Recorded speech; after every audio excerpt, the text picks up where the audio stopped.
अस्सलाम वालेकुम। I hope all of you will be fine with the best of your health. मैं अनम हूँ, university में प्रोफेशनली मैं एक टीचर हूँ, ठीक है, यूनिवर्सिटी में पढ़ाती हूँ। तो आज की जो क्लास है, कह लें कि ट्यूटोरियल जो है वो सारा पाइथन के ऊपर है कि पाइथन को आपने इंस्टॉल कैसे करना है, दैन फिर इसको आपने यूज़ कैसे करना है। इसकी सारी जो प्रोग्रामिंग है और बेसिक स्किल्स जो हैं इस ट्यूटोरियल में मैं कवर कर लूँगी। और इसमें सबसे पहले आपने पाइथन को इंस्टॉल करना है। इंस्टॉलेशन का तरीका ये देखिए मैं साथ साथ दिखा रही हूँ। जस्ट आपने पाइथन को डाउनलोड करना है और उसको नेक्स्ट करते जाना है। फर्स्ट स्टेप पे आपने ना जब पाइथन को इंस्टॉल करना है तो ऐड टू पाथ ज़रूर करना है। नीचे अलग से डिस्क्रिप्शन में लिखा हुआ होता है ऐड टू पाथ, उस पर आपने चेक करके उसको क्लिक करके फिर आपने आगे नेक्स्ट करते जाना है और वो इंस्टॉल हो जाएगा। फिर आपने जो है पाइचार्म को डाउनलोड करना है और इंस्टॉल करना है। देखिए मैं आपको कोई बाउंड नहीं करी कि आप एडिटर जो है पाइचार्म ही यूज़ कर लें। बहुत ज़्यादा एडिटर्स आ चुके हैं मार्केट में, आपको जो अच्छा लगता है आप यूज़ कर सकते हैं। लैंग्वेज सेम ही होगी, जो भी एडिटर आप यूज़ करेंगे वो आपकी कंफर्ट पे है कि आप कौन सा एडिटर यूज़ करना चाहते हैं, ठीक है। तो इस तरीके से आप जो है ये पाइचार्म इंस्टॉल कर लेंगे। अगर आप चाहते हैं कि आप ज़रा अच्छे से देख लेंगे किस तरह से डाउनलोड एंड इंस्टॉल करना है, तो आप मेरी इस वीडियो को दोबारा से स्टार्ट से शुरू कर लें और स्टेप बाय स्टेप फॉलो करके आप इसको इंस्टॉल कर सकते हैं, ठीक है। आपने कम्युनिटी एडिशन पाइचार्म का इंस्टॉल करना है, ठीक है। प्रोफेशनल एडिशन नहीं करना क्योंकि उसमें कुछ जो फ़ीचर्स हैं ना फिर वो पेड आ जाते हैं। तो ओबियसली स्टूडेंट लेवल पे हम जो है फ़िलहाल पेड की तरफ नहीं जाएंगे। तो इस तरह से हम लोगों ने सबसे पहले पाइचार्म को इंस्टॉल करके आपने इस तरह से पाइचार्म को ओपन करना है। इसमें एक न्यू प्रोजेक्ट क्रिएट करना है। उस प्रोजेक्ट के अंदर आपने उस प्रोजेक्ट का नाम देना है, जो भी आप नाम देना चाहते हैं। मैं यहाँ पर हेलो वर्ल्ड के नाम से एक प्रोजेक्ट का नाम देना चाह रही हूँ।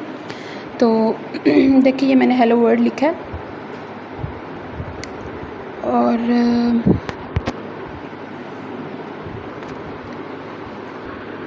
ठीक है, यहाँ पर सबसे पहले मैंने प्रोजेक्ट का नाम लिखा, ठीक है, उसको क्रिएट कर देंगे आप। देन इसके बाद आपने सिंपली इसको मैं न्यू विंडो में कर रही हूँ, मेरे पास ऑलरेडी ओपन हुए थे तो वो पूछ रहा है कि पिछले विंडोज़ में कि न्यू विंडोज़ में आप इसे ओपन करना चाह रहे हैं। तो मैं इसे बिल्कुल ऐसे नो से इसे स्टार्ट करना चाह रही हूँ। सो मैं इसको न्यू विंडो में स्टार्ट करूँगी। फिर यहाँ पर मैंने इसको राइट क्लिक किया, राइट क्लिक करके मैंने इसको जो है न्यू पे जाके पाइथन की फ़ाइल क्रिएट करनी है। यहाँ पर जो भी आप नाम लिखना चाहते हैं वो आप नाम लिखेंगे और इसके बाद ये जो फ़ाइल है ये ऑटोमेटिकली ना .py की एक्सटेंशन से सेव हो जाएगी। ये देखें .py की एक्सटेंशन ऑलरेडी लग गई है। इसके बाद सबसे पहली जो कमांड जिस पे आज मैं आप लोगों को सिखाऊंगी वो है प्रिंट की कमांड, ठीक है। पाइथन जो है ना एक केस सेंसिटिव लैंग्वेज है। जब भी आप पाइथन करते हैं तो अपने जहन में रखिएगा कि जो भी वर्ड्स कैपिटल लेटर में लिखने हैं आपने, या जो कमांड्स या मेथड्स या फंक्शंस जिस तरह से कैपिटल या स्मॉल लेटर्स में, वो आपने उसी तरह से एज इट इज़ लिखना है, क्योंकि अगर आप ये एरर करोगे तो आपको एरर आ जाएगा। सो अब देखें मैंने यहाँ पर प्रिंट का जो पी है ये कैपिटल लिखा है। तो इससे क्या होगा कि मेरा जो देखें आउटपुट है ना, इसमें ये पी कैपिटल लिखने की वजह से एरर दे रहा है, ठीक है। वो प्रिंट को रिकग्नाइज़ नहीं कर पा रहा और वो पूछ रहा है कि आपका मतलब ये है, जिसमें वो पी स्मॉल करके बता रहा है do you mean this print. तो आपने जो है पी का प्रिंट का जो पी है वो स्मॉल लेटर में लिखना है, सो दैट कि वो रिकग्नाइज़ कर सके कि बेसिकली ये पी की प्रिंट है क्या, कौन सा प्रिंट है, किस प्रिंट की बात की जा रही है। बस सिंपल आपने प्रिंट लिख के आपने नाम लिखना है, या फिर जो भी आप शो कराना चाहते हैं आउटपुट में वो आपने कर्ली ब्रैकेट में डाल के कोट्स में लिख देना है और वो आपको शो हो जाएगा। देखिए कितना आसान है। आप दूसरी लैंग्वेजेस आपने अगर पढ़ी हैं जावा C++, उसमें आपको फुल फ्लैज पहले उसका प्रोटोकॉल लिखना पड़ता है, सिंटैक्स उसका लिखना पड़ता है, फिर जाके आपको प्रिंट कराना पड़ता है। लेकिन इसमें सिंपल है, सिंपल आपने प्रिंट लिखना है और इसके बाद जस्ट आपने जो भी शो कराना है वो आप लिखोगे और वो शो अप हो जाएगा। पाइथन जो है ना इसीलिए बहुत टॉप पे जो है ना पॉपुलर हो चुकी है, सिर्फ इसी रीज़न की वजह से कि ये इसके अंदर सिंटैक्स की जो है ना वो नहीं है, लवाजमात नहीं है, बहुत ज़्यादा एरर नहीं आते इस वजह से ना, क्योंकि ऑलरेडी सिंपल लैंग्वेज है तो इसलिए इतना ज़्यादा एरर के चांसेस कम होते हैं। और लॉजिक बिल्डिंग इसमें बहुत आसान है, आप बहुत आसानी से इसमें लॉजिक बिल्ड कर सकते हैं। ये कुछ इसकी चीज़ें हैं जो कि पाइथन के बारे में बहुत पॉपुलर हैं, तो मैंने सोचा कि मैं आपके साथ शेयर कर लूँ। तो इसी तरह से मैंने देखी डिफरेंट प्रिंट मैंने कराई हुई हैं चीज़ें, डिफरेंट एक्सप्रेशंस हैं जो मैं प्रिंट करा रही हूँ। और ये आउटपुट में देख लें ये देखें ये शो अप हो गया आउटपुट के अंदर, ये देखिए हमारे पास आ गया। तो इस तरह से हम लोगों ने जो है पाइथन में प्रिंट का जो फंक्शन है वो इस तरह से वर्क करता है, ठीक है। तो ये तो सबसे बेसिक और सबसे स्मॉल कॉन्सेप्ट हो गया पाइथन का प्रिंट का, ठीक है। तो आपका बेसिकली इस ट्यूटोरियल के अंदर कुछ तकरीबन ये 50 मिनट्स का ट्यूटोरियल है, मगर मेरी जो बहुत बेसिक लेवल के कॉन्सेप्ट्स हैं वो सारे ही तकरीबन इसमें कवर अप हो जाएंगे। फिर इसके बाद इंशाल्लाह जो नेक्स्ट कमिंग ट्यूटोरियल है उसके अंदर मैं इससे एडवांस कॉन्सेप्ट्स ऐड करने की कोशिश करूँगी।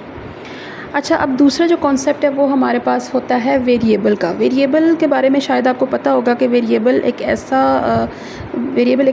ऐसा कंटेनर होता है जिसमें आप अपनी वैल्यू स्टोर कर सकते हैं। ठीक है, जिस तरह से एक बॉक्स होता है उसके अंदर आप कोई कंटेंट ऐड कर सकते हैं, कोई चीज़ रख सकते हैं, तो ये सिमिलरली बॉक्स का जो काम है ना वेरिएबल करता है पाइथन के अंदर या किसी भी लैंग्वेज के अंदर। वैल्यू को स्टोर करने के लिए जो है या फिर कोई कंटेंट स्टोर करने के लिए आप इसमें जो है वेरिएबल का यूज़ करते हैं। अब यहाँ पर मैंने एक वेरिएबल क्रिएट किया कोर्स के नाम से। ठीक है, जैसा कि आप देख रहे हैं ये कोर्स के नाम से एक वेरिएबल है जिसके अंदर मैंने कुछ एक्सप्रेशन लिखा है। डबल कोट्स के अंदर मैंने एक लाइन लिखी है पाइथन इज़ फॉर बिगनर्स, और फिर इसको मैंने प्रिंट करा दिया है। लेकिन देखें इसके अंदर ना ये बड़ा इशू आएगा, एरर आना है। ठीक है, एरर आना है, रन कराने से पहले ही मैं बता रही हूँ। सिंटेक्स एरर देखें वो कह रहा है। रीज़न क्या है कि ये देखें जो बिगनर मैंने लिखा है ना बिगनर, वो कह रहा है इसके अंदर कोई एरर है। यहाँ कोर्स देखें मेरे कोर्स आप डबल भी यूज़ कर सकते हैं, सिंगल भी यूज़ कर सकते हैं, लेकिन जब आपने इस तरह से कुछ यूज़ करना होता है ना कि स्ट्रिंग के अंदर कोर्स यूज़ करने होते हैं, फिर आप डबल और सिंगल कोर्स का इस्तेमाल ज़रा एहतियात से करेंगे। जैसे मैंने बाहर डबल कोर्स यूज़ किया और अंदर जो है वो सिंगल कोर्स यूज़ किए, तो ये देखिए अब मेरा जो है ये आउटपुट आ गई है। ठीक है, डबल कोर्स और सिंगल कोर्स को अगर आप एक ही लाइन में इकट्ठे इस्तेमाल करेंगे तो फिर ये एरर देगा। लेकिन अगर आपने अंदर भी कोर्स यूज़ करने हैं तो कोशिश करें वो सिंगल कोर्स करें और बाहर जो है वो डबल कोर्स यूज़ करें। इस तरह से आप इजीली जो कोर्स हैं उसको यूज़ कर पाएंगे। ठीक है, तो ये हमारे पास जो एक छोटा सा कॉन्सेप्ट हो गया। फिर इसके बाद प्रिंट का ही एक फंक्शन है जो कि मैं अभी आगे आपको बताऊंगी। देखिए इसमें ना मैंने प्रिंट के अंदर ही मल्टीप्लिकेशन का जो है ना एक्सप्रेशन वो यूज़ किया है। स्टार को मल्टीप्लाई किया 10 के साथ। ठीक है, तो ये देखिए मेरे पास जो है 10 स्टार्स आ गए। यानी कि अगर आप एक ही एक्सप्रेशन को बार बार लिखना नहीं चाहते, आप उसको मल्टीप्लाई भी कर सकते हैं। मैंने स्टैरिक को मल्टीप्लाई कर दिया, स्टैरिक का जो एक्सप्रेशन है। लेकिन जब मैंने कोर्स में इसको यूज़ किया तो वो स्टैरिक एक्सप्रेस करने के लिए यूज़ हो रहा था, और अब जब मैंने दोबारा से स्टैरिक यूज़ किया विदाउट कोर्स तो ये मल्टीप्लिकेशन के तौर पर वर्क कर रहा है। ठीक है, ये आपने इस चीज़ को देखना है कि कोर्स के अंदर अगर स्टैरिक है तो वो आपको आउटपुट शो कराने के लिए, डिस्प्ले कराने के लिए यूज़ हो रहा है। लेकिन जब वो स्टैरिक कोर्स के बगैर है तो वो मल्टीप्लिकेशन का जो अरिथमेटिक ऑपरेटर है ना उसके एज एन ऑपरेटर यूज़ होगा और वर्क करेगा उसी तरह से। ठीक है, तो ये देखिए different number of lines of stars जो हैं इसमें मेरे पास शो हो रही हैं। जितनी दफ़ा मैं वर्ड जो एक्सप्रेशन है वो चेंज कर रही हूँ उतनी ही मेरे पास नंबर ऑफ़ स्टार्स प्रिंट होके आ रहे हैं आउटपुट में। ये देखें, ये देख सकते हैं आप। ठीक है जी, इस तरह से जो है ये सारा प्रिंट का जो फंक्शन है वो वर्क करेगा। फिर इसके बाद जो अगला कॉन्सेप्ट है, दोबारा से वेरिएबल की ही थोड़ी सी मैं प्रैक्टिस कराना चाह रही हूँ आपकी। वेरिएबल को क्रिएट करूँगी दोबारा से मैं। एक प्राइस के नाम से एक वेरिएबल क्रिएट करूँगी मैं यहाँ पर। ठीक है, और उसके अंदर एक वैल्यू मैं स्टोर कराना चाहती हूँ, और वो वैल्यू जो है वो लेट्स से 7 है। ठीक है, चले लिखते हैं यहाँ पर। अच्छा, यहाँ पर ना वेरिएबल का बड़ा अहम रोल है। ठीक है, तो उसकी प्रैक्टिस हम ज़्यादा करेंगे, इसीलिए मैं दोबारा से एक वेरिएबल आपके साथ क्रिएट करके उसको शो करके दिखाती हूँ। ठीक है, यहाँ पर ये देखें मैंने प्राइस लिखा, इसके अंदर जो वैल्यू मैंने स्टोर की है वो है 7 लेट्स से। ठीक है,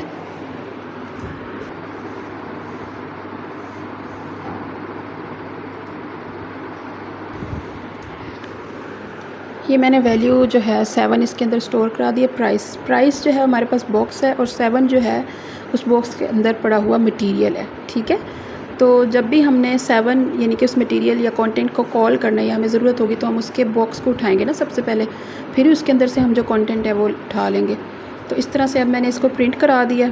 प्राइस को मैंने, अच्छा देखिए यहाँ पर मैंने सिंगल कोर्स में ना प्राइस लिख दी है। तो अब जब मैंने सिंगल कोर्स में प्राइस लिखा है तो हमारे पास क्या शो होगा ये देखते हैं। देखें, वैल्यू नहीं शो हुई, वेरिएबल शो हो गया। क्यों? क्योंकि मैंने सिंगल कोर्स के अंदर लिखा है वेरिएबल को। उसको पता नहीं चला पाइथन को कि मैं उसकी वैल्यू शो अप कराना चाह रही हूँ या उसकी मैं जो है उसका नेम शो कराना चाह रही हूँ। डबल कोर्स या सिंगल कोर्स में जो भी चीज़ आएगी वो एज इट इज़ प्रिंट हो जाएगी। लेकिन जब मैंने कोर्स हटाए तो आप देख सकते हैं मेरे पास उसकी वैल्यू शो हो गई। ठीक है। तो इस चीज़ का आपने ख़ास ख्याल रखना है जब भी आपने प्रोग्राम्स बनाने हैं। आपने सिंगल कोर्स डबल कोर्स को जब भी प्रिंट के अंदर लिखना है, इसको एहतियात से लिखना है, देख कर कि कहीं आप कोर्स में ना लिख दें वेरिएबल, क्योंकि इन दैट केस फिर वो रन नहीं होगा। अच्छा, अब देखते हैं कि हम अपडेट कैसे करते हैं ना किसी वेरिएबल की वैल्यू को। अब मैं यहाँ पर एक और वेरिएबल क्रिएट कर रही हूँ प्राइस के नाम से ही, लेकिन उसके अंदर जो वैल्यू है वो मैं 20 ऐड कर रही हूँ। ठीक है। अब देखें, जब मैं इसको प्रिंट कराऊंगी तो क्या होगा कि जो मेरे पास वैल्यू थी ना प्राइस के अंदर 7, ठीक है, वो अपडेट हो जाएगी या कहने कि रिप्लेस हो जाएगी 20 के साथ। ठीक है। अब देखें, मैं इसको रन कराऊंगी तो मेरे पास 7 नहीं आएगा, मेरे पास 20 आए। ये देखें, मेरे पास 20 आ गया। ठीक है। जो मेरे पास आउटपुट है वो 20 आएगी, 7 नहीं आएगी। जो मेरे पास वैल्यू है वो अपडेट हो गई। जब मैंने सेम नेम का एक और वेरिएबल क्रिएट किया और उसके अंदर वैल्यू कोई और स्टोर की है, तो जो पिछली वैल्यू है वो ख़त्म हो जाएगी, रिमूव हो जाएगी, और उसकी जगह पे नई जो वैल्यू है जो मैंने ऐड की है उस वेरिएबल के अंदर, वो अपडेट हो जाएगी और वो लग जाएगी उसके अंदर। ठीक है। तो चलें एक और वेरिएबल क्रिएट करती हूँ मैं। ये जो वेरिएबल है ये इंटीजर नहीं है, ये फ्लॉट है। 12.5 यानी कि पॉइंट्स में जो भी हम लिखेंगे वो फ्लॉट वेरिएबल्स होंगे। ये इसको हम कह सकते हैं कि इंटीजर्स प्लस फ्लॉट। ठीक है। तो इसको हम रन करा के देखते हैं। ठीक है। रन क्या होगा इसमें, यही अभी क्योंकि मैंने प्रिंट में प्राइस आया लिखा हुआ तो रेटिंग नहीं शो होगा ना। इसी तरह से अगर मैं नेम एक वेरिएबल क्रिएट करती हूँ और उसके अंदर जो वैल्यू है वो स्ट्रिंग जो है लेटर्स डालती हूँ, जैसे ANNAM, ये स्ट्रिंग होते हैं। ठीक है। इसी तरह से अगर मैं के और वेरिएबल क्रिएट करती हूँ, डिफरेंट टाइप्स ऑफ वेरिएबल्स होते हैं ना, टाइप्स हैं वेरिएबल्स के डिफरेंट, और उसके अंदर मैं जो है बूलियन वैल्यू फॉर एग्जांपल एक और वेरिएबल क्रिएट करी हूँ बूलियन वाला। उसमें देखें जब मैंने कैपिटल F लिखा था तो ये मुझे एरर दे रहा था, लेकिन सॉरी जब मैं स्मॉल f लिख रही हूँ तो ये एरर दे रहा है, लेकिन अब मैंने कैपिटल F लिखा है तो उसको समझ आ गया पाइथन को ये ट्रू और फॉल्स की बात कर रही है। रीज़न क्या है, पाइथन जो है एक केस सेंसिटिव लैंग्वेज है, इसको नहीं पता चलना कि भाई आप बात क्या कर रहे हैं। So you have to mention and use the words properly and carefully, कि अगर कोई वर्ड अपर लेटर केस में है या लोअर लेटर में है तो आपको उसी तरह से एज इट इज़ को जो है लिखना है, otherwise you will get a lot of errors and bugs. सो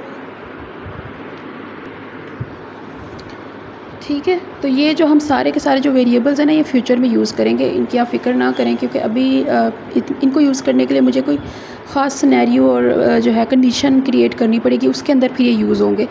तो इंशाल्लाह इन फ्यूचर भी बल्कि इसी वीडियो में शायद आगे जाके हम इसको यूज़ करेंगे, अदरवाइज़ हमारी जो नेक्स्ट कमिंग ट्यूटोरियल्स हैं उसके अंदर हम इनको अच्छे से लर्न करेंगे और समझेंगे कि ये बेसिकली कहाँ यूज़ हो रहे हैं, किस तरह यूज़ हो रहे हैं, और कहाँ कहाँ पर कैसी सिचुएशंस होती हैं जहाँ पर हमें इन्हें यूज़ करना होता है। ठीक है। तो अब हम नेक्स्ट कॉन्सेप्ट की तरफ चलते हैं। अच्छा, अब जो मैं आपको दिखाने लगी ना छोटी सी एक एग्जांपल टाइप है कि हम किस तरह से सिचुएशन को क्रिएट करेंगे। ठीक है। हम प्रॉपर्ली इसको करेंगे नेक्स्ट में, मगर थोड़ा सा आपको भी मैं बताऊंगी कि किस टाइप की सिचुएशन होंगी जिसमें हम बूलियन के जो वेरिएबल्स हैं उसको यूज़ करेंगे। लाइक पेशेंट नेम जो है हमारे पास एक वेरिएबल है और उसके अंदर हम लेट से कोई पेशेंट का नाम लिख रहे हैं। ठीक है। यहाँ पर मैं सालिहा का नाम लिख देती हूँ। ठीक है, सालिहा। फिर इसके बाद मैं एक और वेरिएबल क्रिएट कर रही हूँ एज के। लेट से मेरे पास एक पेशेंट है जिसका नाम सालिहा है और उसकी जो एज है वो 20 है। अब मुझे चेक करना है कि वो जो पेशेंट है वो न्यू पेशेंट है या ओल्ड पेशेंट है।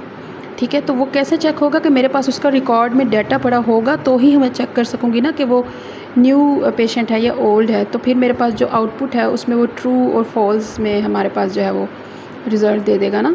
ठीक है। देखिए ये मेरे पास कुछ नहीं शो हो रहा क्योंकि मेरे पास अभी वो सिचुएशन नहीं है, वो डेटाबेस नहीं है जहाँ से वो चेक करके बताएगा, या मैंने उसे कोई कंडीशंस नहीं दी हुई जिससे वो चेक करके मुझे बता दे कि भाई ये जो पेशेंट है ये न्यू है या ओल्ड है, और वो ट्रू या फॉल्स में से कुछ मुझे बताए। तो ये जो इस तरह की जो हमें कंडीशंस हैं ना, ये हम इन फ्यूचर इंशाल्लाह अपने प्रोग्राम्स में यूज़ करेंगे, अपनी डिफरेंट एग्जांपल्स में और प्रैक्टिस के अंदर हम इनको अप्लाई करने की कोशिश करेंगे। ठीक है। अच्छा, अब जो नेक्स्ट कॉन्सेप्ट है वो है इनपुट का, कि हम इनपुट कैसे लेते हैं। देखिए इनपुट का जो कॉन्सेप्ट है ना वो बहुत सिंपल है। आप जैसे एक टीवी का रिमोट होता है आपके पास टीवी को कंट्रोल करने के लिए, तो ये सेम उसी तरह से इनपुट जो है वो रिमोट का काम करती है। रिमोट का बटन आप जब प्रेस करते हैं टीवी को पता चल जाता है कि ये एक इनपुट आई है मेरे पास और मैंने इसके अकॉर्डिंग जो है वो कोई एक्शन परफॉर्म करना है। ठीक है। तो सेम उसी तरह से आपका इनपुट का फंक्शन पाइथन के अंदर भी वर्क करता है। ठीक है, पाइथन के अंदर क्या होता है कि आपने इनपुट का कीवर्ड यूज़ करना है, उसके बैकएंड पे सारा कोड लिखा हुआ होता है इसका। सिंपल, आपने, मैंने कहा ना, बहुत सिंपल है पाइथन के अंदर, आपको कोई लवाज़मात नहीं करना पड़ता, कोई सिंटैक्स, कोई फंक्शन, कोई क्लास, कोई ऑब्जेक्ट नहीं बनाना पड़ता। सिंपली आपने वर्ड लिखना है, इनपुट का फंक्शन, इनपुट लिखेंगे और इनपुट का जो फंक्शन है वो ऑटोमेटिकली कॉल हो जाएगा। फिर आपने उसके अंदर स्क्वायर ब्रैकेट्स के अंदर जो भी आप इनपुट देना चाहते हैं कि यूज़र से फाइंड आउट करने के लिए कि वो आपको इनपुट प्रोवाइड करे, तो लेट्स से मैंने यहाँ पर लिखा हुआ है गिव योर नेम। ठीक है, मैं यूज़र से बोल रही हूँ कि वो अपना नेम दे दे, एज एन इनपुट मुझे अपना नेम प्रोवाइड करे। ठीक है, तो इसके बाद इस वेरिएबल, इसको मैं एक वेरिएबल में स्टोर कर रही हूँ, नेम के वेरिएबल में। ठीक है, तो जब मैं प्रिंट कराऊँगी इसको, लेट्स से मैं यहाँ पर लिख रही हूँ, प्रिंट के अंदर मैंने हाई लिखा, एंड देन फिर इसके बाद मैंने कंकैटिनेशन का जो एक्सप्रेशन है उसको यूज़ किया है। इसके लिए मैं प्लस का साइन यूज़ करूँगी। ठीक है, फिर प्लस से उसको पता चल जाएगा कि भी हाई के साथ, और फिर आगे मैं उस वेरिएबल को कॉल कर रही हूँ जो मैंने अभी क्रिएट किया, नेम वाला। तो देखें, अब इसको हम रन करते हैं, हमें पता चलेगा होगा क्या कि हाई लिखा हुआ आएगा हमारे पास आउटपुट में, और आगे उसके जो है वो आपसे इनपुट लेगा जो वेरिएबल के अंदर स्टोर हुई हुई है। ठीक है, उस वेरिएबल के अंदर जो इनपुट स्टोर हुई हुई है वो है नेम। तो आप यहाँ पर अपना नेम जो भी लिखेंगे, ठीक है, जो भी नेम लिखेंगे वहाँ पर वो आपको फिर नीचे आपको आउटपुट में मज़ीद लिख के देगा हाय। लेट्स से मैंने यहाँ पर अनम लिख दिया, तो नीचे उसने मुझे लिख के दे दिया, प्रिंट करा के दे दिया हाय अनम। ठीक है, पहले वो इनपुट लेगा। ठीक है, जो फर्स्ट लाइन है कोड की पहले वो रन होगी, उसके नतीजे में आपसे वो इनपुट मांगेगा, और फिर जो आप इनपुट उसको प्रोवाइड करेंगे उस इनपुट को उठा के वो प्रिंट में आपको डाल के शो अप करा देगा अपनी आउटपुट के अंदर। ठीक है, ये सिंपल सा कॉन्सेप्ट है इनपुट का। इसकी हम एक और एक्सरसाइज भी करते हैं अभी, थोड़ा सा इसको अच्छे से समझने के लिए। ठीक है, इसमें आपने क्या करना है, एक एक्सरसाइज मैं अभी करूँगी, आपको बताऊँगी, जिसमें हमने जो है ना किसी भी पर्सन से उसका नेम फाइंड आउट करना है, उससे पूछना है कि वो इनपुट के तौर पर अपना नेम दे, और उसका आपने मैंने जो है वो फेवरेट कलर पूछना है, और इसके बाद वो जो भी एंटर करेगा उसको मैंने एज एन आउटपुट शो करा देना है। जैसे मैंने अभी ये एग्जांपल की थी ना, सेम उसी तरह से ये एग्जांपल है। तो सिंपल वो इसको प्रिंट करा देगा। ठीक है,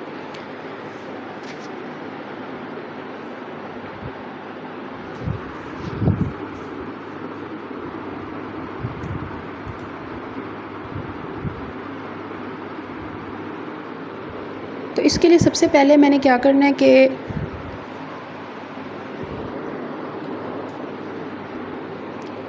मैं पेशेंट का नेम लिखूंगी। ठीक है,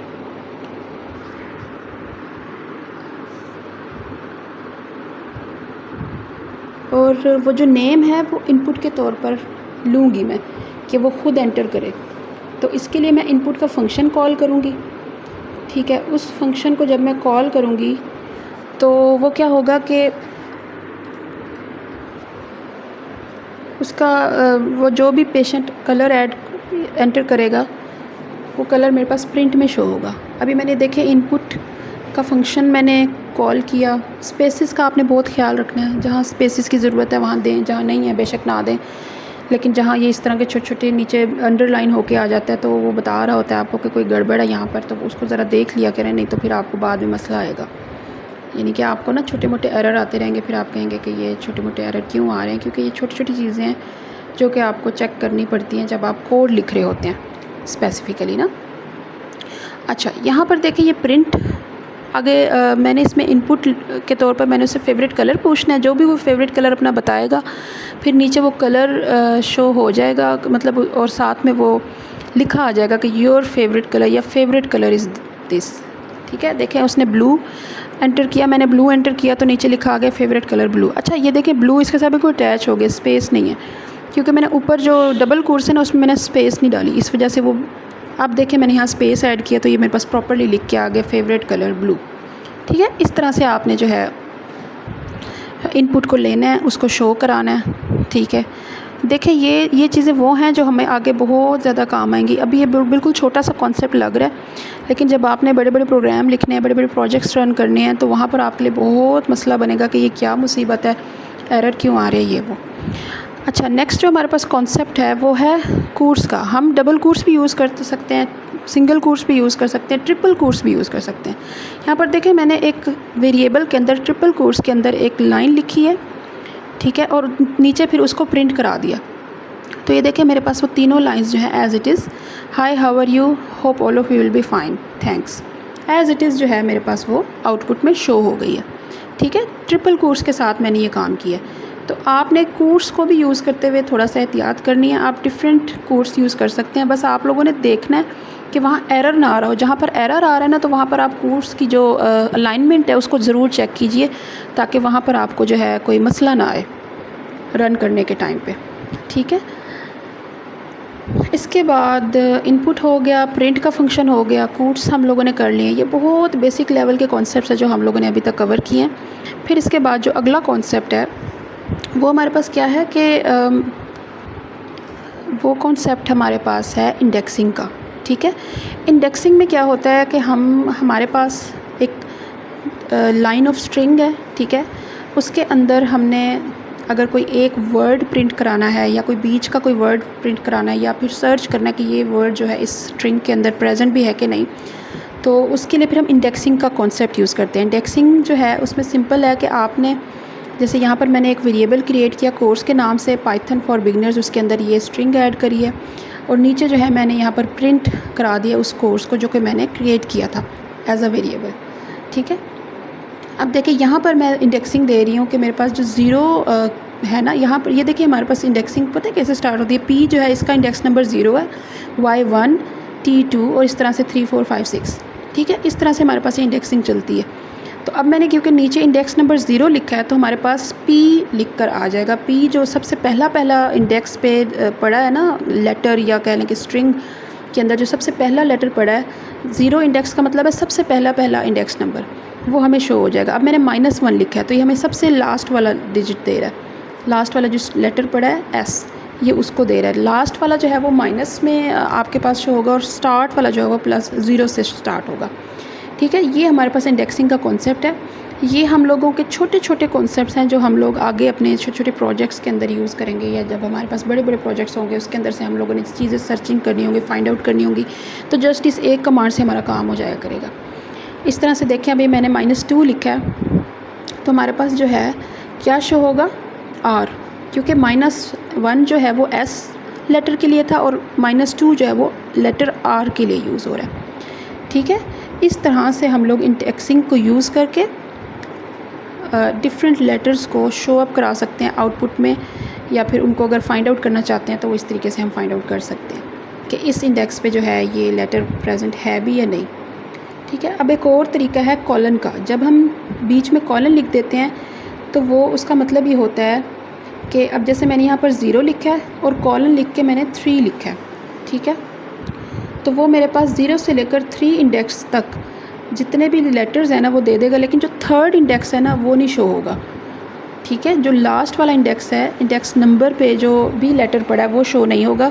0, 1, 2 पे पड़ा PYT, ठीक है, ये मेरे पास शो हो जाएगा। लेकिन जो 3 इंडेक्स है ना जिसके ऊपर लेटर नंबर H पड़ा, लेटर H इंडेक्स नंबर 3 पे पड़ा है, वो मुझे शो नहीं होगा। वो जो लास्ट वाला इंडेक्स है जो जहाँ तक मैं लेके जा रही हूँ ना, वो लास्ट वाला इंडेक्स नहीं शो होगा, लेकिन उससे पहले जो लेंथ जा रही है वो मेरे पास शो हो जाएगी। 0, 1, 2 पे मेरे पास PYT पड़ा, तो मेरे पास आउटपुट में PYT शो हो गया और H शो नहीं हुआ क्योंकि उसका जो इंडेक्स नंबर है वो 3 है, ठीक है। इस तरह से हम लोग स्ट्रिंग ऑफ लेटर्स भी शो करा सकते हैं, ठीक है। अब देखिए यहाँ पर मैंने जो इंडेक्स नंबर लिखा है वो 1 लिखा है और आगे सिर्फ कॉलन लिख दिया, ठीक है।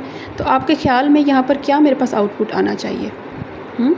या फिर इसी तरह से अगर मैं कॉलन के बाद सिर्फ एक इंडेक्स लिखती हूँ और दूसरा शो ही नहीं कराती या बताती ही नहीं उसको कि कहाँ से वो स्टार्ट करे, तो क्या है वो 0 से ही स्टार्ट करेगा। जब मैं उसको इंडेक्स नंबर नहीं ना बताऊँगी तो वो 0 से ही स्टार्ट करेगा। अब 5 का मतलब है 0, 1, 2, 3, 4 तक वो आपको शो कराएगा। इंडेक्स नंबर 5 जो है उस पर N पड़ा है वो नहीं शो कराएगा, ठीक है। इसी तरह अब मैंने 0 अगर मेंशन कर दिया यहाँ पर और कॉलन के बाद मैंने एक और इंडेक्स नंबर लिखना है, लेट्स से 5 ही रहने देते हैं, ठीक है। तो ये देखें मेरे पास सेम वही जो है आउटपुट शो हो रही है, ठीक है। इसके बाद मैं एक और जो है वेरिएबल क्रिएट करती हूँ, जिसके अंदर मैं जो वैल्यू है ना कोर्स की, ठीक है, वो वैल्यू स्टोर करिए। यानी कि एक वेरिएबल के अंदर आप दूसरे वेरिएबल को स्टोर कर सकते हैं। एक वेरिएबल के अंदर दूसरे वेरिएबल को जब आप स्टोर करेंगे, उसकी वैल्यू ऑटोमेटिकली उस दूसरे वेरिएबल को असाइन हो जाएगी, ठीक है। तो अब देखें यहाँ पर मैंने अनदर लिख के उसके अंदर कोर्स लिखा और इसके आगे जो है स्क्वायर ब्रैकेट्स के अंदर मैंने कॉलन लिख दिया और प्रिंट में करा रही हूँ दूसरे वेरिएबल को, अनदर वेरिएबल को जो मैंने अभी अभी क्रिएट किया कोर्स के बाद। तो ये देखिए मेरे पास ये सारी की सारी स्ट्रिंग जो है वो शो हो गई है। यानी कि दूसरे वेरिएबल के अंदर जो पहले वेरिएबल की वैल्यू वो सारी की सारी उसको असाइन कर दी जाएगी दूसरे वेरिएबल को, ठीक है। थोड़ा सा ये कॉन्सेप्ट को समझें, मुश्किल नहीं है, चीज़ें बहुत आसान है, बस थोड़ा सा अपना लॉजिक है ना उसको समझें। सिर्फ सोचने से ये चीज़ें क्लियर होंगी आपकी। थोड़ा सा थिंकिंग कैपेबिलिटी को आप बढ़ाएंगे ना इस चीज़ में, तो इजीली ये हो जाएंगी, कोई मसले वाली बात नहीं है। अच्छा, इसके बाद अब मैं यहाँ पर अगला जो कॉन्सेप्ट है वो भी वही इंडेक्सिंग का ही मैं थोड़ा सा मज़ीद आपको कॉन्सेप्ट क्लियर करने के लिए ना इसकी एक और एग्जांपल लेके दिखा रही हूँ आपको। यहाँ पर मैंने एक वेरिएबल क्रिएट किया जेनिफ़र जो है, उसके अंदर मैंने वैल्यू ऐड किया, नेम जो है वेरिएबल का नाम है, और उसको फिर प्रिंट करा दिया। इंडेक्स नंबर मैंने यहाँ पर 1 से लेकर (-1) लिखा है। जब मैंने इंडेक्स नंबर 1 स्टार्ट किया तो 1 से वो वैल्यू उठा रहा है, ठीक है, और इसके बाद 0 को छोड़ दिया, उसने 1 से वैल्यू उठा रहा है, लेकिन -1 जो लास्ट इंडेक्स नंबर है वो है R, उसको वो नहीं लेगा, उसको वो कट करके बाकी सारा का सारा स्ट्रिंग जो है वो शो करा रहा है, ठीक है। तो जो लास्ट वेरिएबल है ना, जो लास्ट इंडेक्स नंबर है, उस इंडेक्स नंबर पे जो भी लेटर होगा वो शो नहीं होगा, उसको वो शो नहीं कराएगा, ठीक है। पीछे जो भी आ रहा है वो उसको शो करा देगा। ये स्ट्रिंग ऑफ लेटर्स जो है जब आपने शो करानी है या फाइंड आउट करनी है प्रोग्राम्स के अंदर से, या उसको मैनिपुलेट करना है प्रोग्राम के अंदर, तब आप इस कॉन्सेप्ट को यूज़ करते हैं, इंडेक्सिंग के कॉन्सेप्ट को। ये बहुत यूज़फुल होता है, आगे आप देखेंगे अपने प्रोजेक्ट्स के अंदर ये कितना आपको हेल्प करेगा ना, ठीक है। इसके बाद जो हमने कॉन्सेप्ट यूज़ करना है वो है कनकैटिनेशन का, ठीक है। कनकैटिनेशन क्या होता है कि जब भी आपने दो स्ट्रिंग्स को आपस में जोड़ना होता है, कंबाइन करना होता है, तो आप प्लस का कीवर्ड यूज़ करते हैं, और ये जो प्लस का कीवर्ड है ये एज अ कनकैटिनेशन कीवर्ड यूज़ होता है आपका, ठीक है। तो यहाँ पर देखें, मैं एक जो है वेरिएबल अभी क्रिएट करूँगी, जिस वेरिएबल का जो नाम है वो होगा फर्स्ट, ठीक है। दो वेरिएबल्स क्रिएट करके उनको मैं कनकैटिनेट करूँगी और फिर उसको प्रिंट कराऊँगी। इसके लिए सबसे पहले मैं फ़र्स्ट जो वेरिएबल है वो क्रिएट करूँगी, और उसको लेट्स से उसका जो नाम है वेरिएबल का वो मैं फ़र्स्ट ही रख लूँगी, ठीक है।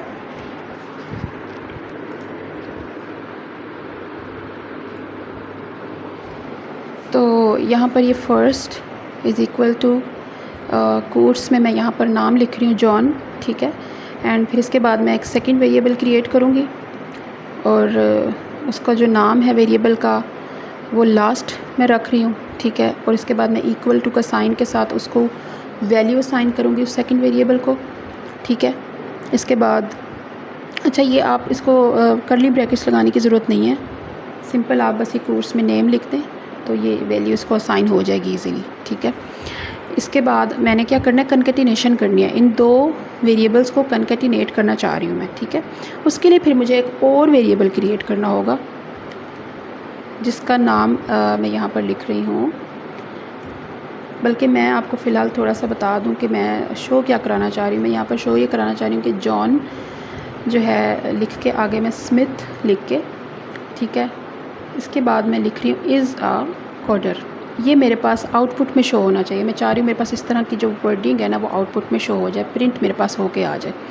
तो इसके लिए फिर मैंने जिस तरह के मैंने बताया था कि मैं एक और वेरिएबल क्रिएट कर रही हूँ मैसेज के नाम से, और इसके बाद मैं फ़र्स्ट वेरिएबल को कॉल कर रही हूँ by writing its name first, then I will use the word और एक्सप्रेशन ऑफ कनकैटिनेशन प्लस। इसके बाद फिर मैं यहाँ पर डबल कोट्स में वो लाइन लिखूँगी जो मैं वहाँ पर चाहती हूँ कि लिख के आए, ठीक है। प्लस लिख के आपने जस्ट लास्ट लिखना है और फिर इसको प्लस लिख देना है। मतलब दो दफ़ा आपको प्लस का जो कीवर्ड है वो यूज़ करना पड़ेगा, ठीक है। Is a coder. अब देखिए यहाँ पर मैंने ना कुछ मिस्टेक्स की हैं, जानबूझ के मैंने ये थोड़ी सी ख़राब सी वर्ड्स लिखे हैं ताकि आपको आइडेंटिफाई करने में आसानी हो कि कहाँ मिस्टेक्स आ रही हैं। देखो ये नीचे लाइन लिख के आ रही है ना, ये जो अंडरलाइन होके आ गए हैं वर्ड्स, इसका मतलब ये है कि वो इन्हें आइडेंटिफाई नहीं कर पा रही ना पाइथन, उसे पता नहीं चल रहा कि ये क्या लिखा है मैंने, ठीक है। और फिर इसके बाद मैंने यहाँ पर प्रिंट करा दिया इसी मैसेज को जो मैंने थर्ड वेरिएबल क्रिएट किया था, ठीक है। Let's first run it and then we will discuss the errors, ठीक है। देखिए मैंने इसको रन किया तो ये नीचे मेरे पास लिस्ट ऑफ एरर्स, लंबा चौड़ा सा एरर उसने दे दिया कि भाई सही इस्तेमाल करो कोड्स का, ठीक है। प्रॉपर्ली इस्तेमाल करें कोड्स का ना। तो यहाँ पर जो है मैं अब कोड्स को प्रॉपर्ली यूज़ करूँगी। तो देखिए मैं किस तरह से करती हूँ इसको। एरर को रिमूव भी करने का तरीका आना चाहिए, ठीक है। तो यहाँ पर देखें ये मैंने सिंपल कोर्स सेट किए हैं और ये जो है इसको समझ आ गई है कि ये अब कोर्स जो है वो सेट हो गए। यहाँ पर मैंने जॉन लिखा, फिर मैंने स्मिथ लिखा और फिर आगे इज़ अ कोडर लिख के आ गया, मेरे पास शो हो गया ये प्रिंट आउटपुट के अंदर, ठीक है। तो इस तरह से मैंने जो दो वेरिएबल्स मैंने क्रिएट किए उनको मैंने कनकैटिनेट किया प्लस के साइन के साथ और इसके बाद उसको मैंने प्रिंट करा दिया, ठीक है। ये बहुत छोटा सा कॉन्सेप्ट है, छोटी सी लॉजिक है जो मैंने लगाई है इन ऑर्डर टू अंडरस्टैंड कि आप लोगों को ये चीज़ें समझ आ जाए अच्छे तरीके से, ठीक है। फिर इसके बाद जो हमारा नेक्स्ट कॉन्सेप्ट है वो है जैसा कि मैंने पहले आपको कहा था कि हम लोग ना फिर एक और वेरिएबल क्रिएट करके पिछली वेरिएबल की वैल्यूज़ अगले वेरिएबल के अंदर स्टोर करा सकते हैं, ठीक है। तो यहाँ पर मैं एक और वेरिएबल क्रिएट कर रही हूँ MSG के नाम से और इसके अंदर फिर मैं यहाँ पर जो है ये F का कीवर्ड यूज़ कर रही हूँ, ठीक है। और इसके अंदर फिर मैं कर्ली ब्रैकेट्स यूज़ कर रही हूँ और इसके अंदर फिर मैं जो अपना पहला वेरिएबल था फर्स्ट उसको लिख रही हूँ। देन फिर दोबारा से मैं स्क्वायर ब्रैकेट्स लिख के उसके अंदर कर्ली ब्रैकेट्स लिख के फिर मैंने लास्ट जो सेकंड वेरिएबल है अपना वो लिखा। देन आगे फिर मैंने वो लाइन लिखी जो मुझे लिखी हुई चाहिए अपने आउटपुट स्क्रीन पे, इज़ अ कोडर, ठीक है। तो यहाँ पर आप देखें ये अब इसको मैं रन कराऊँगी तो मेरे पास सेम वही वाली लाइन दोबारा लिखी हुई आएगी, लेकिन अब जो मैंने प्रिंट कराना है वो MSG जो नया मैंने वेरिएबल क्रिएट किया वो मैंने प्रिंट कराना है। पिछला वेरिएबल को जो है मैं प्रिंट से हटा दूँगी, ठीक है।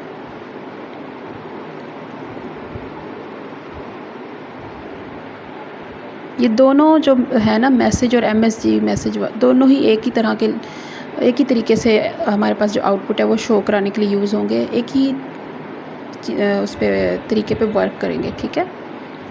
ये देखिए मेरे पास वीक वार्निंग्स आ रही हैं and then I am going to run it और ये मेरे पास ये देखें सेम उसी तरह का आउटपुट मेरे पास लिखा हुआ आ गया, ठीक है। डिफरेंट वेज़ होते हैं, हम एक ही आउटपुट को डिफरेंट वेज़ से भी लेके आ सकते हैं। इट डिपेंड्स कि हम कौन सा वे यूज़ करना चाह रहे हैं, कौन सी जो है हम कॉन्सेप्ट्स को यूज़ करना चाह रहे हैं, कौन सी लॉजिक बिल्ड करना चाह रहे हैं, कौन सी लॉजिक लगाना चाह रहे हैं। It totally depends on ourselves कि हम कौन से मेथड के साथ जो है जाना चाह रहे हैं। सो मैं कभी भी आपको अगर मैंने मेंशन कर दी है कि आप जो है इस तरह से इसको करें तो फिर तो आपको ये काम करना होगा, लेकिन अगर मैंने मेंशन नहीं किया देन फिर आप इजीली जो भी लॉजिक आप लगाना चाहें आप लगा सकते हैं। बाज़ औक़ात आपको मेंशन कर दिया जाता है कि ये वाली लॉजिक यूज़ करें और फिर आप इस कोड को लिखें, तो वहाँ पर फिर आपको थोड़ा सा देखना पड़ता है कि जो लॉजिक मांगी गई है उसी तरीके से चला जाए।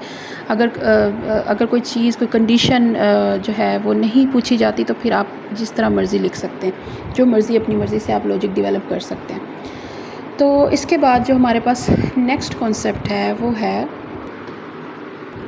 वो भी इनपुट की ही थोड़ी सी प्रैक्टिस मैं कराना चाह रही हूँ आपको, थोड़ा सा आपको आइडिया हो जाएगा कि इनपुट बेसिकली ली कैसे जाती है यूज़र से बग़ैर वेरिएबल क्रिएट किए। यानी कि आप अगर जो है वेरिएबल बल्कि अभी फ़िलहाल जो है ना हम वेरिएबल के साथ ही चलते हैं, ठीक है, क्योंकि अभी ये बहुत बिगिनर लेवल है तो स्टार्ट है, तो हम इसको फ़िलहाल वेरिएबल के साथ ही लेंगे और इनपुट हमेशा वेरिएबल के अंदर ही ली जाती है, ठीक है। तो आप जो है सबसे पहले वेरिएबल क्रिएट करेंगे फर्स्ट के नाम से, देन उसके अंदर आप इनपुट का फंक्शन कॉल करेंगे और आगे आपने जो है उधर उसके कोट्स के अंदर लिख देना है फर्स्ट ब्रैकेट लगा के, ठीक है, स्क्वायर ब्रैकेट लगा के। देन आपने सेकंड का एक वेरिएबल क्रिएट करना है, फिर दोबारा से आपने इनपुट का फंक्शन को कॉल करना है और फिर सिंपली आपने उसके अंदर भी जो वैल्यू है वो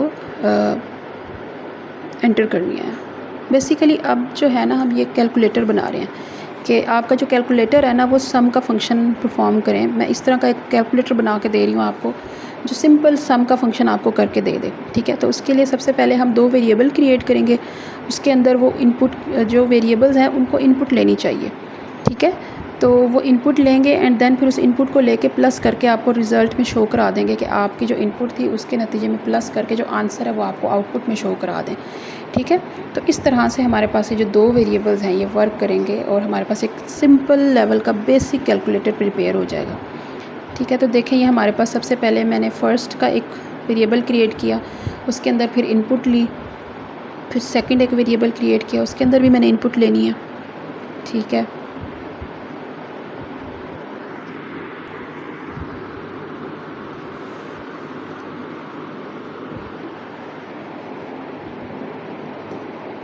फिर मैंने यहाँ पर एक तीसरा वेरिएबल क्रिएट करना है सम का, जो कि इन दोनों वेरिएबल को ले और इनकी वैल्यू को प्लस कर दे। प्लस के लिए हम जो एक्सप्रेशन या कीवर्ड यूज़ करेंगे वो कनकैटिनेशन का ही होगा, प्लस का जो साइन है वही होगा। ठीक है, सिंपल आपने फ़र्स्ट प्लस सेकंड लिखना है और इसके बाद प्रिंट करा देना है सम को। जब आप सम को प्रिंट कराएंगे तो आपके पास जो 2 वैल्यूज़ का प्लस है वो इजीली आ जाएगा यहाँ पर। ठीक है, तो देखते हैं करके कि ये होता है कि नहीं। यहाँ पर ये फ़र्स्ट लिखा हुआ आ गया, यहाँ पर लेट से मैं लिख रही हूँ 10 और दूसरी जो वैल्यू है उसके आगे मैं 20 लिख रही हूँ, लेकिन ये मेरे पास लिख के क्या आ गया, ये तो 10 20 आ गया, इसने प्लस तो किया ही नहीं। क्या वजह, क्यों नहीं प्लस किया? एक्चुअली जो मैं यहाँ पर उसको वैल्यू दे रही हूँ वो स्ट्रिंग है। ठीक है, पाइथन को नहीं पता कि मैं इंटीजर की बात कर रही हूँ, उसके लिए मुझे ये जो गिवन मेरे पास वेरिएबल्स हैं इनको मुझे इनकी वैल्यू को पहले मुझे इंटीजर में कन्वर्ट करना पड़ेगा। ठीक है, जब जैसे ही मैं इनको इंटीजर में कन्वर्ट करूँगी फिर ये प्लस का जो फंक्शन है ये वर्क करने लग जाएगा।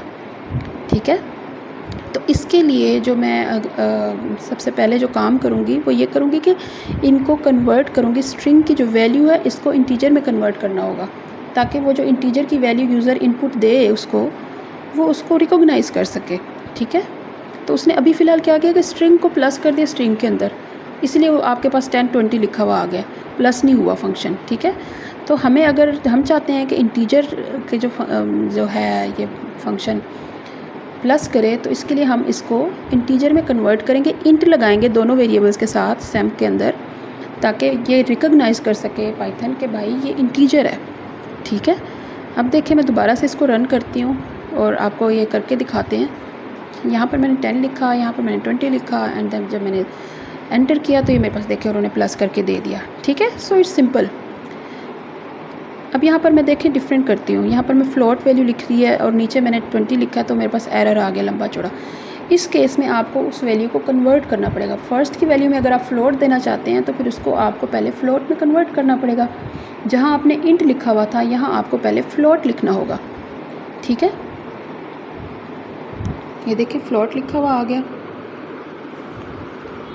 और इसके बाद यहाँ पर मैंने इसको 10.1 लिखा एंड 10 लिखा एंड देन ये मेरे पास देखें आंसर आ गया 20.1। ठीक है, तो ये आपने ख़ास ख्याल रखना है जब भी आप प्रोग्राम लिखेंगे तो आपने वेरिएबल्स को कन्वर्ट ज़रूर करना है जो भी आपकी इनपुट हो उसके अकॉर्डिंग। ठीक है जी, तो ये देखें अभी भी ये 30.0 लिखा हुआ आ रहा है क्योंकि मैंने वो फ्लोट में कन्वर्ट किया हुआ है, तो इसलिए वो पॉइंट्स में मुझे वैल्यू दे रहा है। ठीक है, फ्लोट जो है वो पॉइंट वाली जितनी भी वैल्यूज़ होती हैं उसके लिए यूज़ होता है। तो इस तरह से जो है हमारा ये कैलकुलेटर वर्क करेगा। ठीक है, अब अगर मैं दोनों के साथ ही फ्लोट लिख देती हूँ तो भी सेम हमारे पास रिज़ल्ट आएगा। ये देखें पॉइंट्स में आंसर दे रहा है क्योंकि मैंने उनको कन्वर्ट कर दिया। फ्लोट जो है हमारे पास इंटीजर प्लस फ्लोट है। ठीक है, फ्लोट को आप सिर्फ फ्लोट नहीं कंसीडर करेंगे, इंटीजर प्लस फ्लोट। फ्लोट जो है वो इंटीजर भी रिकॉग्नाइज़ करेगा, फ्लोट भी रिकॉग्नाइज़ करेगा, जबकि इंटीजर जो है वो फ्लोट को रिकॉग्नाइज़ नहीं करेगा। इंटीजर के जब आपने फ्लोट की वैल्यूज़ लिखनी है तो आप इंट नहीं लिख सकते, लेकिन अगर आपने इंट की वैल्यू लिखनी है तो आप फ्लोट लिख सकते हैं, फ्लोट में कन्वर्ट कर सकते हैं। ठीक है, ये एक मेजर डिफरेंस है फ्लोट और इंटीजर में जो आपने अपने जहन में रखना है जब हमने आगे की प्रैक्टिस करनी है। ठीक है जी, अच्छा अब मैं यहाँ पर ना एक छोटा सा एग्जांपल दिखा रही हूँ आपको जिसमें हमें ना एक पर्सन की एज कैलकुलेट करनी है। ठीक है, तो एक प्रोग्राम लिखकर दिखाऊंगी जिसमें हम जो है एक पर्सन की एज कैलकुलेट करेंगे। ठीक है। तो उसके लिए सबसे पहले बर्थ ईयर जो है वो हमें एज एन इनपुट लेना होगा। कोई भी पर्सन अगर अपनी बर्थ ईयर एंटर करता है तो हमें उसकी करंट जो एज है वो हमें उसे बतानी है, ठीक है। लेट्स से यहाँ पर मैंने जो है लिख दिया है कि एक वेरिएबल बर्थ ईयर के नाम से और दूसरा वेरिएबल एज के नाम से मैंने क्रिएट किया, ठीक है। अब एज में मैंने क्या किया, 2019 माइनस बर्थ ईयर। जो भी जो यूज़र है वो अपना बर्थ ईयर एंटर करेगा एज एन इनपुट, उसको हमने 2019 में से माइनस करके उसकी जो ओरिजिनल एज है वो हमें उसको बतानी है, ठीक है। ठीक है, तो इसके बाद मैंने एज को जो है वो प्रिंट करा दिया। ये देखिए यहाँ पर, लेकिन मेरे पास जो है वो एरर आ रहा है आउटपुट में, आप देख सकते हैं। एरर बेसिकली क्यों आ रहा है, क्योंकि मैंने जो है कन्वर्ट नहीं किया, ठीक है। बर्थ ईयर जो है मेरे पास फ़िलहाल जो वेरिएबल के अंदर वैल्यू है वो एज अ स्ट्रिंग एक इनपुट के तौर पर जो है शो हो रही है। तो क्योंकि मैंने जो वैल्यू लेनी है यूज़र से वो इंटीजर होगी, तो फिर इंटीजर के लिए मुझे पहले इस वैल्यू को कन्वर्ट करना होगा। इसके लिए मैं इसके साथ इंट लगाऊंगी। जैसे ही मैं बर्थ ईयर का जो वेरिएबल है इसके साथ मैं इंट लगाऊंगी तो मेरा ये जो प्रोग्राम है ये रन करने लग जाएगा और एरर जो है वो ऑटोमेटिकली रिमूव हो जाएगा, ठीक है। तो देखें, मैं ये आपको करके दिखाती हूँ यहाँ से। अब जैसे ही मैं इसको रन करूँगी, ये देखें, अब यहाँ पर फ्लैट से मैं 1996 लिखती हूँ या 2019 लिखती हूँ तो ये ज़ीरो आ गया, ठीक है। 2019 में से माइनस कर दिया उसने 2019 तो ज़ीरो लिखा हुआ आ गया, ठीक है। इसी तरह जो भी यूज़र अपनी एज इंटीजर में देगा तो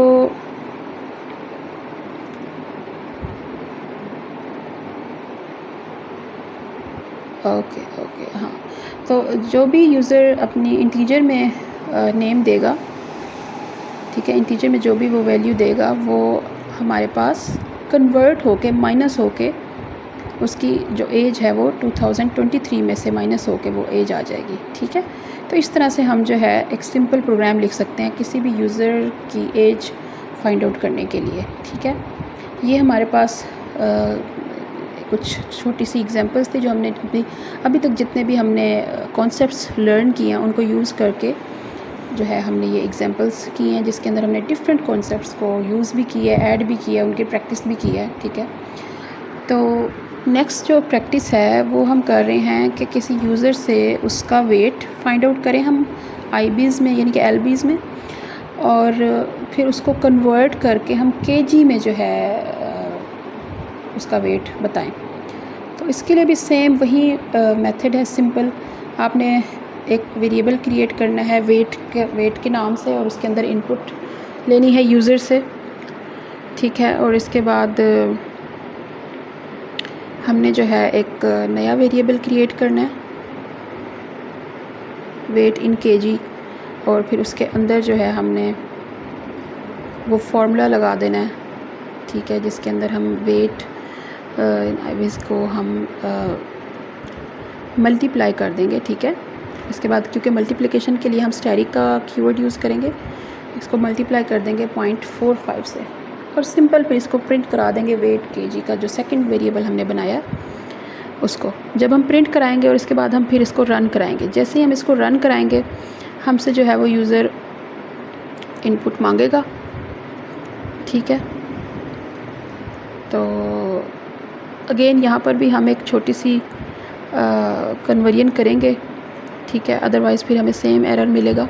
तो क्योंकि ये हमारे पास फ्लोट है 0.45, ठीक है, तो हम इसको यहाँ पर इंटीजर या फ्लोट लिख सकते हैं। वैसे इंटीजर भी लिखेंगे तो हमारा काम चल जाएगा और अगर फ्लोट भी लिखेंगे तो भी चल जाएगा, ठीक है। तो ये देखें यहाँ पर मेरे पास वो वेट मांग रहा है, तो यहाँ पर मैं वेट इन आईबीज़ लेट्स से लिख रही हूँ 60, ठीक है। और देखें उसने उसको मल्टीप्लाई करके मेरे पास आंसर आ गया 27.0 का, ठीक है। इस तरह से हम लोग जो है ये इन कॉन्सेप्ट्स को इकट्ठे मिला के लॉजिक बनाते हैं, लॉजिक बिल्ड करते हैं और फिर डिफरेंट एग्जांपल्स को जो है वो अप्लाई कर सकते हैं।